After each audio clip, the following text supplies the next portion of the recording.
যে আপনাদের নারীর ক্ষমতায়নে সমবায়ের অর্জন, চ্যালেঞ্জ এবং সম্ভাবনা, আসলে নারীদের ক্ষেত্রে আপনাদের কতটুকু এই পর্যন্ত কাজ করতে পেরেছেন?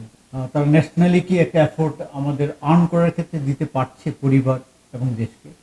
নারীর ক্ষমতায়ন এটা একদম একটা জাতীয় ইস্যু।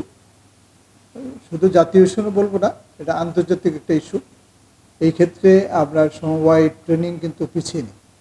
আমরা তাদেরকে এই ক্ষেত্রে যেমন আমরা তাদেরকে ফুড প্রসেসিং, তারপরে tailoring, sewing machine operation, computer literacy, এই জাতীয় ট্রেনিংগুলো দিচ্ছি। তারপরে আমাদের যে ব্লক বাটিক, তারপরে যে হ্যান্ডিক্রাফটের ট্রেনিংগুলো, এই ট্রেনিংগুলোর ফলে এই আমাদের সমবায়ী বোনেরা অত্যন্ত আগ্রহ সহকারে এই ট্রেনিংগুলো তারা নেয় এবং তারা পরবর্তীতে এটা কাজে লাগিয়ে অনেকেই তাদের জীবন মানের অনেক উন্নয়ন ঘটিয়েছে। আর বিশেষ করে এটা আমি বলতে দ্বিধা নাই, আমাদের নারী সমবায়ীরা তাদের সমিতিগুলোর ক্ষেত্রে আমাদের অভাব অভিযোগ অনেকটা কম।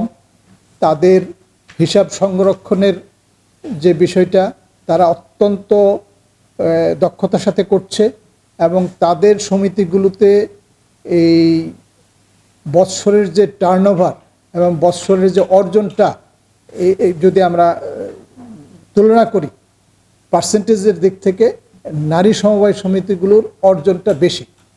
যদিও আমাদের দেশে নারী সমবায় সমিতির সংখ্যা পুরুষ বা মিক্সড সমবায় সমিতির তুলনায় অনেক কম, এই সংখ্যাটা বাড়ানোর জন্য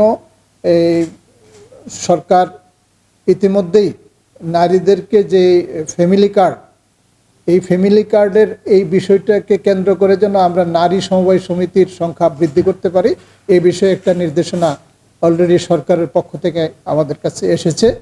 এবং আমাদের সমবায় ডিপার্টমেন্ট নারী উদ্যোক্তা সৃষ্টি এবং মহিলা সমবায় সমিতির সংখ্যা বৃদ্ধি এবং এই যে প্রত্যেকটা সমিতির কার্যকরী ম্যানেজিং কমিটিতে নারীর অংশগ্রহণের জন্য যাতে পার্সেন্টেজটা বৃদ্ধি পায়, এই ব্যাপারে একটা সুনির্দিষ্ট নির্দেশনা দেওয়া আছে যে 1/3 যে সমিতিতে নারীর সদস্য আছে ওই সমিতিগুলোতে যেন পুরুষের পাশাপাশি 1/3 ব্যবস্থাপনা কমিটির সদস্য নারী সদস্যদের থেকে নেওয়া হয়।